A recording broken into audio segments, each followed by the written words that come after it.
All right, hey everyone. My name is Brock Hamrick with Red Mountain WP. So, real quick, if you want to change the name of your URL for your Facebook, so if it's facebook.com/Red Mountain WP /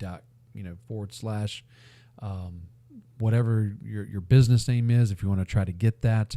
I was looking around trying to find some videos, couldn't find any really good videos on how to do this, so I had to hunt around and find it. So straight to the point here, once you get into Facebook, you can come up here in the upper right corner, you can see all your different profiles. For example, I'm going to change the Spark Systematic one here, and then once you get in here, you want to go to Settings, and then you want to go down to Page Setup, and then where it says Name, you want to view Name. And then here, this username, you can click in here. And if you haven't done it for the first time, it'll be empty, so you can fill it out the way you want it to make sure the name is available. It'll let you know or not. Click Save Changes, and then that is it.